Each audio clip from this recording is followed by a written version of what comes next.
बिस्मिल्लाहिर्रहमानिर्रहीम। अस्सलाम वालेकुम dear students, I hope you all are good and doing well. बच्चों, इससे पहले हम चैप्टर 1 और चैप्टर 2 कंप्लीट डिस्कस कर चुके हैं। अगर आपने अभी तक वो लेक्चर नहीं देखे तो आप लोग चैनल की प्लेलिस्ट में जाकर देख सकते हैं। आज बच्चों बेसिकली हम चैप्टर नंबर 3 स्टार्ट कर रहे हैं, which is sets and functions. आज जो हमारी कंप्लीट डिस्कशन है बच्चों वो सेट्स पे होगी और इससे नेक्स्ट लेक्चर के अंदर हम फंक्शंस को डिटेल में डिस्कस करेंगे। देखिए बच्चों, हमारे पास सेट की डेफिनेशन लिखी हुई है। A set is described as a well-defined collection of distinct objects, numbers और elements। यानी सेट हमारे पास ऐसी एक कलेक्शन है नंबर्स की, ऑब्जेक्ट्स की, एलिमेंट्स की, जो कि वेल डिफाइंड है और डिस्टिंक्ट है। डिस्टिंक्ट का वैसे नॉर्मली जो मीनिंग लिया जाता है वो डिफरेंट के माने में लिया जाता है। यहाँ पर हम ऐसा समझ लें स्पेशल के माना में इसको यूज कर रहे हैं।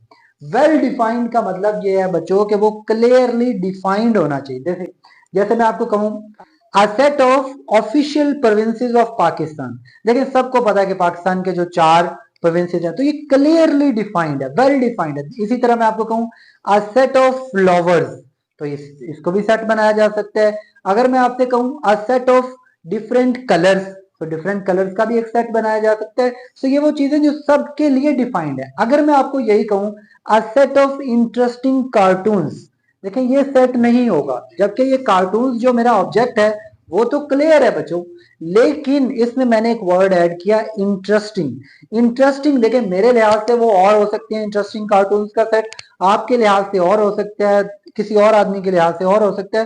तो इसको हम सेट नहीं कहेंगे। ऐसे ही हमारे पास जो ऑब्जेक्ट्स होंगे जो क्लियरली डिफाइंड होंगे सबके लिहाज से, उसे ही हम सेट कहेंगे। जैसे मैं आपसे कहूं a set of for intelligent students of your class. अब हर बंदा अपनी क्लास के लिहाज से वो उसके लिहाज से डिफरेंट वो लोग होंगे जो इंटेलिजेंट होंगे, तो इसको हम सेट नहीं मान सकते। सो ऐसी कलेक्शन जो कि वेल डिफाइंड होगी और डिस्टिंक्ट होगी हमारे पास बच्चों, उसको हम सेट कहेंगे। सो उम्मीद है बच्चों आपको सेट की डेफिनेशन क्लियर होगी। सिंपल देखिए कि वो क्लियरली डिफाइंड होना चाहिए सबके लिहाज से और वो डिस्टिंक्ट होना चाहिए जो कलेक्शन होगी, तो उसे हम बच्चों हम सेट कहेंगे। इसकी और भी एग्जांपल्स बच्चों हम आगे डिस्कस करते हैं। देखिए नेक्स्ट जो है ways of describing a set, यानी कोई भी अगर हमारे पास सेट है तो उसको हम डिस्क्राइब कैसे कर सकते हैं। हमारे पास बच्चों यहाँ पर 3 मेथड्स हैं किसी भी सेट को डिस्क्राइब करने के। पहला जो मेथड है बच्चों वो है द डिस्क्रिप्टिव मेथड, यानी किसी भी चीज की हमें सेट बनाना होगा, हमें सिर्फ एक डिस्क्रिप्शन गिवन होगी। जैसे फॉर एग्जांपल मैं आपको कहूं a set of first 10 natural numbers, अभी हम आगे इन पे भी डिस्कशन करेंगे। A set of first 10 natural numbers, यानी अब मैंने आपको एक डिस्क्रिप्शन दे दी है, अब उस सेट को बनाना आपने खुद है। तो जब ऐसा कोई भी हमारे पास सेट होगा जिसकी सिर्फ डिस्क्रिप्टिव फॉर्म होगी हमारे पास, तो उसको हम कहते हैं कि ये सेट की डिस्क्रिप्टिव फॉर्म है, डिस्क्रिप्शन जिसमें गिवन होगी। देखिए अ सेट में be described in words, for instance the set of all vowels. देखिए यहां पर अगर आप देखें तो ये हमें डिस्क्रिप्शन गिवन दी है कि जो हमारे पास सेट है बच्चों वो है the set of all vowels of English alphabet. ये डिस्क्रिप्शन गिवन है the set of all vowels of English alphabet. So इस तरह से भी हम सेट को शो करते हैं जो कि हमारे पास इसकी बच्चों डिस्क्रिप्टिव फॉर्म कहलाती है। दूसरी जो हमारे पास फॉर्म है वो है टेबुलर फॉर्म, जो बहुत ज्यादा यूज होती है और इसको हम बच्चों रोस्टर फॉर्म भी कहते हैं। देखें ये होती है सेट में be described listing its elements in brackets if a, यानी ये जो हमने वॉवल्स का सेट लिया इंग्लिश अल्फाबेट्स का, उसी को हम यहाँ पर डिस्कस कर रहे हैं। तो आपके पास जो एलिमेंट्स होंगे वो स्मॉल लेटर से हम शो करेंगे और उसको ब्रैकेट्स के अंदर बच्चों करली ब्रैकेट्स के अंदर हम बंद कर देंगे, तो वो हमारे पास सेट होगा। जैसे ए ई आई ओ यू ये हमारे पास वॉवल्स हैं इंग्लिश अल्फाबेट्स के और इसको करली ब्रैकेट्स के अंदर हमने बंद किया। तो इस तरह जो हम ज्यादातर ये जो फॉर्म लिखी हुई ना, ये जो ऊपर पहले 4 सेट्स हैं, तो ये हमारे पास बच्चों यही टैबुलर फॉर्म है। जो थर्ड फॉर्म है बच्चों, जो बच्चों को थोड़ी सी मुश्किल लगती है, हम जब इसको इसके क्वेश्चन डिस्कस करेंगे तो ये बिल्कुल आसान और क्लियर हो जाएगी आपके लिए। थर्ड है बच्चों सेट बिल्डर मेथड। अब सेट बिल्डर मेथड में यह है कि सेट को बिल्ड किया जाता है कैसे। देखें यहां पर यही वावल्स के सेट की अगर हम बात करें तो मैंने कहा एक्स, इस सेट के अंदर जो एलिमेंट है वो एक्स है। इसको हम कहते हैं सच दैट एक्स जो है वो वॉवल है ऑफ इंग्लिश अल्फाबेट। देखिए इंग्लिश अल्फाबेट में हमारे पास 5 ही वॉवल्स है, यहाँ पे मैंने लिखा भी है ए ई आई ओ यू। तो मैंने कहा कि ये जो सेट है इसके अंदर जो एलिमेंट है वो एक्स है, सच दैट एक्स जो है वो एक वॉवल है। तो इसका मतलब इसके अंदर जो वॉवल्स का सेट लिख देंगे। इसकी दूसरी जो एग्जांपल लिखी है x such that x belong कर रहा है नेचुरल नंबर से एंड। देखें अब ये जो एक्स है ना बच्चों, ये 1 से बड़ा है या 1 के इक्वल है, 10 से बड़ा है और 10 के इक्वल है। तो इसका मतलब 1 से लेकर 10 तक जो नेचुरल नंबर्स हैं, यानी set of first 10 natural numbers जो है यहाँ पर मैंने लिखे। हम इसके आगे जब हम डिटेल में डिस्कशन करेंगे क्वेश्चंस में तो आपको ये और भी ज्यादा क्लियर हो जाएंगी ये चीजें, ये इनइक्वालिटीज भी फिर हम डिटेल में पढ़ लेंगे। अब इसके नीचे बच्चे मैंने कुछ सेट्स लिखे हैं जो बेसिक सेट्स हैं, जो जानना हमारे लिए बहुत जरूरी है। इससे पिछले चैप्टर के अंदर, चैप्टर नंबर 1 के अंदर भी आई थिंक इस पे डिस्कशन हुई थी। फर्स्ट बच्चों अगर आप देखें नेचुरल नंबर्स का सेट, देखिए कुदरती अदाद का सेट जो हम रोजमर्रा यूज करते हैं 1 2 3 4 and so on, this is कुदरती अदाद का सेट। इसमें बच्चों अगर हम जीरो ऐड कर दें नेचुरल नंबर के सेट के अंदर, अगर हम जीरो ऐड कर दें तो वो होल नंबर्स का सेट बन जाता है बच्चों। फिर आप देखिए उसके बाद आता है जी से एन से नेचुरल, डब्ल्यू से होल एंड वी से बच्चों इंटीजर। अब इंटीजर्स के सेट का फायदा ये है कि देखिए इसमें जीरो भी आ गई, इसमें ऑल पॉजिटिव नंबर्स भी आ गए और ऑल नेगेटिव नंबर्स भी आ जाते हैं। फिर बच्चों प्राइम नंबर की बात करें तो देखें प्राइम नंबर ऐसा नंबर होता है जिसके बेसिक बात करें, वैसे यहाँ पर अभी जरा अपने आप को कंफ्यूज ना करें, बेसिकली अगर हम बात करें तो प्राइम नंबर ऐसे नंबर्स हैं जिनके दो डिवाइजर्स होंगे। दो डिवाइजर कैसे होंगे कि एक तो वो या तो खुद पे ही डिवाइड होगा या फिर 1 पे डिवाइड होगा, उसके अलावा किसी और नंबर पे वो डिवाइड नहीं होगा। देखें 2 की बात करें, 2 या तो 2 पे डिवाइड होगा या फिर 1 पे, इसके अलावा और कोई नंबर नहीं है। सेम 3 की बात करें तो इसके जो डिवाइजर्स हैं वो 3 है या 1 है। सेम 5 7, सो ऐसे तमाम नंबर बच्चों जिनके हमारे पास दो डिवाइजर होंगे, या तो वो खुद होंगे इटसेल्फ या फिर 1 होगा, तो ऐसे नंबर्स को बच्चों हम P से शो करते हैं विच इज प्राइम नंबर्स। तो ये हमारे पास है सेट प्राइम नंबर्स का सेट।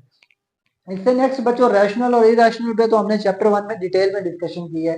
देखिए इसके ये मैंने सेट बिल्डर मेथड में इसको लिखा है x such that x is equal to p over q, यानी इसकी जो फॉर्म होगी ना बच्चों वो p ओवर q की फॉर्म में होगी, जहां पर नीचे q की जगह पे जीरो नहीं होना चाहिए। अब आपको सिंपली मैं थोड़ा सा बता भी दूं, लेकिन जब कभी भी ऊपर कोई भी नंबर हो और उसके डिनोमिनेटर में अगर जीरो आ जाए तो बच्चों वो पूरी की पूरी वैल्यू अनडिफाइंड हो जाती, जिससे आपको इंफिनिटी पढ़ाया जाता है, बेसिकली वो अनडिफाइंड हो जाती है, यानी डिफाइंड ही नहीं रहती।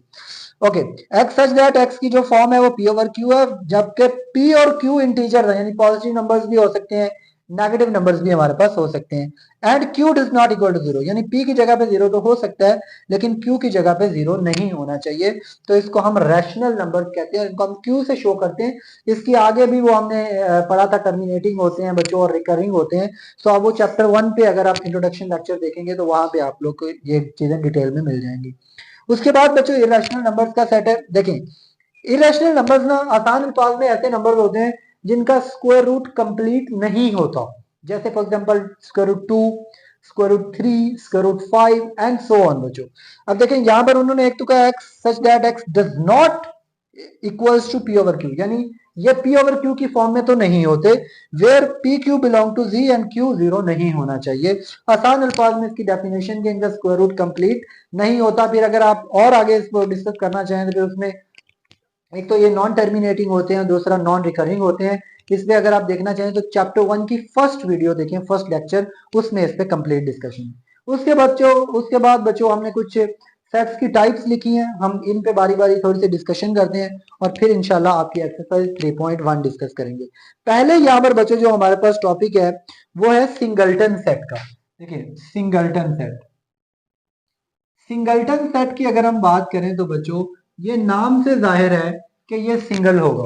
सिंगल्टन सेट ऐसा सेट होता है हैविंग ओनली वन एलिमेंट, यानी एक ऐसा सेट बच्चों जिसके अंदर हैविंग ओनली वन एलिमेंट, यानी इस सेट के अंदर सिर्फ और सिर्फ एक एलिमेंट होगा। फॉर एग्जाम्पल हम इसके अगर कोई एग्जाम्पल लिखे तो आप ये कह लें, फॉर एग्जाम्पल आपके पास एक सेट ए है तो इसे हम सिंगल्टन सेट कहेंगे। अच्छा यहाँ पर एक और भी आपकी कंफ्यूजन क्लियर कर दें कि बी एक सेट लेते हैं और इसके अंदर एक एलिमेंट है जीरो, तो ये भी सिंगल्टन सेट है, ये नल सेट नहीं है। ये आपने अपने जहन में रखना है कि ये भी सिंगल्टन सेट, ऐसा सेट जिसके अंदर एक एलिमेंट होगा वो आपके पास सिंगल्टन सेट है, जीरो इज द एलिमेंट बच्चों। अभी हम इसके बाद बात करते हैं दूसरा जो है एम्प्टी सेट बच्चों। एम्प्टी सेट देखिए नाम से जाहिर है, एम्प्टी मतलब बच्चों खाली, तो ऐसा सेट जो कि क्या होगा, खाली होगा। अब एम्प्टी सेट को ना बच्चों, इस सेट को हम क्या कहते हैं, वॉइड सेट भी कहते हैं, वॉइड सेट, और दूसरा इसको हम नल सेट भी कहते हैं। बच्चे इसमें कंफ्यूज हो जाते हैं कि जो नल सेट है बेसिकली वो सेट है कि जिसके अंदर सेट के अंदर एलिमेंट जीरो होंगे, तो ऐसा हरगिज नहीं है। जो एम्प्टी सेट है बच्चों वो एम्प्टी है, खाली है, उसको हम वॉइड सेट भी कहते हैं और नल सेट भी कहते हैं। इसको बच्चों हम इस तरह खाली ब्रैकेट से भी शो करते हैं, या फिर बच्चों इसको हम इस तरह के साइन से भी शो करते हैं और इसको बच्चों हम फाई कहते हैं। उसके बाद बच्चों हमारे पास इक्वल सेट्स और इक्विवेलेंट सेट्स। देखें इक्वल सेट्स की बात करें तो इसका मतलब यह है कि कोई दो सेट्स हैं हमारे पास या ज्यादा सेट्स हैं तो वो आपस में इक्वल होंगे। तो वो कब इक्वल होंगे? जब उनके एलिमेंट्स भी सेम होंगे, यानी two sets are said to be equal if their elements are same. बच्चों देखें आपके पास हम यहां पर सेट ले लेते हैं। लेट से एक सेट लिया ए विच इज 1 and 2, दूसरा सेट लिया B which is also 1 and 2 बच्चों, विच इज ऑल्सो 1 and 2। अब देखें सेट ए और बी यहां पर बच्चों क्या है? आपस में इक्वल हैं। क्यों? क्योंकि दो सेट्स कब इक्वल होंगे? जब उनके एलिमेंट्स भी आपस में इक्वल होंगे। सो हम कहेंगे A is equals to B बच्चों। इसके बाद अगर हम बात करें तो हमारे पास है इक्विवेलेंट सेट्स। देखें इक्विवेलेंट और आपने जो है इक्वल सेट्स में कंफ्यूज नहीं होना।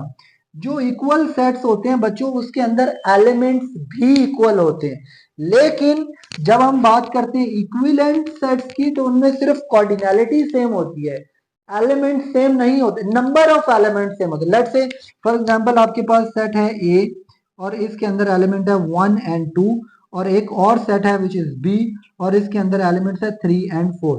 देखिए ये दोनों एलिमेंट्स तो सेम नहीं है बट देयर ऑर्डर, या आप आसान अल्फाज में समझिए, number of elements in a set A and number of elements in set B. इसमें भी दो एलिमेंट्स है, इसमें दो है। तो जब दोनों सेट्स में नंबर ऑफ एलिमेंट्स इक्वल होंगे तो बच्चों हम कहते हैं कि ये दोनों सेट्स इक्विवेलेंट हैं। इसको आप कुछ इस तरह के साइन से शो करेंगे, इसको आप देख लीजिएगा, इस साइन को चेक कर लीजिएगा। मे बी थोड़ा सा फॉर्म यही होगी, मे बी वो दूसरी फॉर्म में हो। तो इक्वल सेट में उनके एलिमेंट्स भी इक्वल होंगे, जबकि इक्विवेलेंट सेट में एलिमेंट्स का इक्वल होना जरूरी नहीं है, लेकिन नंबर ऑफ एलिमेंट्स सेम होंगे दोनों सेट्स के अंदर। उसके बाद बच्चों सबसेट लिखा। देखें सबसेट बहुत प्यारा इसका कॉन्सेप्ट है, सबसेट। अब सबसेट में बच्चों क्या होता है? सबसेट ऐसा समझ लीजिए एक स्मॉल सेट है। Subset is a small set, या आप यूं समझ लीजिए। चलिए आपको एक दफा इसकी हम एग्जांपल डिस्कस करते हैं फिर इसकी कॉन्सेप्ट क्या है। देखिए एक सेट है आपके पास ए और इसके अंदर एलिमेंट है 1 2 and 3, और एक सेट है बच्चों बी और इसके अंदर एलिमेंट है लेट्स से 1 2 3 and 4 and ये चार एलिमेंट्स है। तो आप देखें ए यहां पर हम कह सकते हैं ए बी का सबसेट है। क्यों? जब ए सेट के एलिमेंट्स कंटेन करेंगे सेट बी से या बिलोंग करेंगे सेट बी से, या आसान अल्फाज में ए सेट ए के एलिमेंट सेट बी के अंदर मौजूद होंगे, तो बच्चों हम कहेंगे set A is subset of set B. बच्चों सबसेट की आसान अल्फाज में कि एक सेट दूसरे सेट का सबसेट तब होगा जब उसके तमाम के तमाम एलिमेंट्स दूसरे सेट के अंदर मौजूद हों, उस सेट से बिलोंग कर रहे हों, तो उसको हम बच्चों सबसेट कहते हैं। इसके बाद अगर हम बात करें proper subset and improper subset पे, तो देखें प्रॉपर सबसेट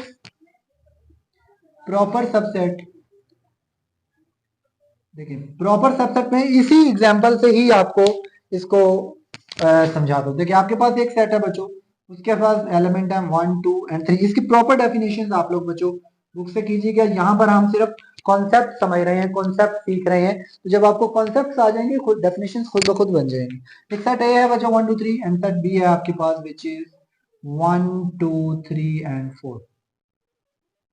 तो बच्चों जो आपके पास प्रॉपर सबसेट होगा, देखें वो यहां पर ये जो ए है ये प्रॉपर सबसेट है बी का, इसको इस साइन से हम शो करते हैं, सबसेट को इस साइन से शो करते हैं। इसके नीचे ये आप समझ लिए लाइन लगी हुई है। तो देखें ए बी का सबसेट हो और बी के अंदर एटलीस्ट एक एलिमेंट ऐसा हो जो ए के अंदर ना हो या ए से बिलोंग ना करे। लेट्स से देखें ये एक सेट है 1 2 3, बी के अंदर 1 2 3 तो है, सेट ए के तमाम एलिमेंट तो मौजूद है, लेकिन एक एलिमेंट एक्स्ट्रा है जो कि इस सेट ए के अंदर मौजूद नहीं है। सो हम कोई भी एक सेट दूसरे सेट का तब प्रॉपर सबसेट होगा कि जब वो उसका सबसेट हो, लेकिन उस दूसरे सेट के अंदर एटलीस्ट एक एलिमेंट ऐसा हो जो कि उस पहले सेट के अंदर मौजूद ना हो, तो हम कहेंगे कि फर्स्ट सेट प्रॉपर सबसेट है सेकंड सेट का। इसके बाद बच्चों हम अगर इम्प्रॉपर सबसेट की बात करें, इम्प्रॉपर सबसेट, देखिए इम्प्रॉपर सबसेट या हमने जो पढ़ा सेट्स इक्वल कब होंगे, सो अभी आपको इसमें थोड़ा मिलता जुलता नजर आएगा। देखिए एक सेट है आपके पास ए 1 2 एंड 3 और एक सेट है बच्चों B which is also 1 2 and 3। तो देखें जब एक सेट है 1 2 3 और दूसरा सेट भी सेम सेट है, इक्वल सेट है, तो तब हम कहेंगे कि ये जो सेट्स हैं ये इम्प्रॉपर सबसेट है। ए बी का इम्प्रॉपर सबसेट है और बी ए का इम्प्रॉपर सबसेट है। जब देखें ए और बी कब इम्प्रॉपर सबसेट होंगे, जब उनके एलिमेंट्स भी सेम होंगे। इन सिंपल वर्ड्स, जब वो दोनों सेट्स बच्चों आपस में इक्वल होंगे तो वो एक दूसरे के इम्प्रॉपर सबसेट कहलाएंगे। सो नेक्स्ट जो हमारे पास टॉपिक है बच्चों, universal set and power set. अब देखिए यूनिवर्सल सेट की अगर हम बात करें, यूनिवर्सल सेट ऐसा समझ लें फादर है तमाम सेट्स का। देखें जब हम यूनिवर्सल सेट की बात करेंगे, जब हम फॉर एग्जांपल हम तीन सेट्स पे डिस्कशन कर रहे हैं, तो हम मान लेते हैं एक सेट है ए, उसके अंदर एलिमेंट है 1 2 एंड 3, सेम जो हम एग्जांपल ले रहे हैं। एक सेट है बी, उसके अंदर एलिमेंट है 4 5 एंड 6। तो जो सेट यू होगा ना बच्चों, वो उसके अंदर 1 2 3 4 5 6 7 और भी कुछ एलिमेंट्स हो सकते हैं, सो ऑन। तो देखें यहां पर तीन सेट्स हैं, तो जो बाकी जितने भी सेट्स होंगे ना जब हम डिस्कशन कर रहे होंगे, तो ऐसे समझ लें यूनिवर्सल सेट बाकी तमाम सेट के एलिमेंट्स उस यूनिवर्सल सेट के अंदर मौजूद होंगे। यानी यूनिवर्सल सेट ऐसे समझ लें फादर होगा, वो जो अंडर कंसिडरेशन जितने भी सेट्स होंगे उन सब सेट्स का, क्योंकि उनके सब के एलिमेंट्स उस यूनिवर्सल सेट के अंदर मौजूद होंगे। सो ये यूनिवर्सल सेट का कॉन्सेप्ट है। इसके बाद बच्चों हम लास्ट कॉन्सेप्ट जो आज डिस्कस कर रहे हैं वो है हमारे पास पावर सेट का। इसको हम डिटेल में तो वैसे बच्चों क्वेश्चन के अंदर इस पे डिस्कशन करेंगे। इन कॉन्सेप्ट्स को पहले डिस्कस करना बहुत जरूरी था ताकि कुछ बेसिक अंडरस्टैंडिंग हो जाए आप लोगों की, और फिर उसके बाद जब हम इसके एक्सरसाइज पे आएंगे तो वो फिर और ज्यादा आपको समझ में आ जाएगी। पावर सेट की अगर हम बात करें ना बच्चों, किसी भी सेट का अगर आप पावर सेट लिखना चाहते हैं ना, तो आप सिंपली ये कह लें ऑल पॉसिबल सबसेट्स, यानी किसी भी सेट्स का अगर आपके पास कोई भी सेट गिवन है, लेट्स से एक सेट ए गिवन है, तो अगर आप उसके ऑल पॉसिबल सबसेट, यहाँ पे मैंने सेट लिख दिया, आप ये ऑल पॉसिबल सबसेट लीजिए, ऑल पॉसिबल सबसेट यानी उसके जितने भी पॉसिबल सबसेट्स होंगे बच्चों, उनका जो सेट होगा वो हमारे पास पावर सेट होगा। इसको फॉर एग्जांपल हम मान लेते हैं हमारे पास एक सेट ए है, तो उसका जो पावर सेट होगा पी ऑफ ए, उसको हम 2 रेज़ टू पावर n कह लें या आप यहाँ पर m कह लें। m basically number of elements होगा ऑफ गिवन सेट, यानी ए के अंदर अगर 3 एलिमेंट्स हैं तो ये 2 रेज़ टू पावर 3 8 हमारे पास हो जाएगा, जो इसके अंदर हमारे पास पावर सेट के अंदर पेयर्स बनेंगे, सबसेट्स बनेंगे बच्चों। So this was the concept of power set. So हमने डिटेल में बच्चों आज डिस्कस किया। बेसिकली हमने सेट को पढ़ा, फिर सेट को कैसे डिस्क्राइब करते हैं उसके 3 मेथड्स पढ़े, बेसिक सेट्स के बारे में हमने पढ़ा। रियल नंबर शायद हमने डिस्कस नहीं किया, ये रैशनल और यूनियन होता है इरेशनल नंबर्स का बच्चों। उसके बाद हमने टाइप्स ऑफ सेट पे डिस्कशन की और उनको समझा के इसके अंदर क्या क्या चीजें होती हैं। अब इसके बाद बच्चों हम डिटेल से इसके जो नेक्स्ट लेक्चर आएगा एक्सरसाइज 3.1 का, उसके जब हम क्वेश्चंस डिस्कस करेंगे ना, तो ये सारी चीजें वहां पे अप्लाई करवाएंगे कि यहाँ पर जैसे हमने पावर सेट की बात की है ऑल पॉसिबल सबसेट्स, कि इसके अंदर सबसेट फाइंड कैसे करते हैं, ये हम एक्सरसाइज के अंदर सीखेंगे। बच्चों आज के लेक्चर के अंदर हमने डिटेल से सेट्स की बेसिक्स डिस्कस की। इसके बाद इंशाल्लाह हम एक्सरसाइज 3.1 डिस्कस करेंगे और फिर इसके बाद नेक्स्ट लेक्चर के अंदर हम इंशाल्लाह फंक्शन को और इसकी डिटेल्स को, आज मैंने फंक्शन को डिस्कस नहीं किया, हम इसको एक अलग लेक्चर के अंदर डिटेल से कवर करेंगे ताकि वो आपको चीजें क्लियरली समझ में आ जाए, ना कि आप कंफ्यूज हो जाएं बच्चों। अपनी दुआ में याद रखिएगा, मिलते हैं नेक्स्ट लेक्चर में। अल्लाह हाफिज।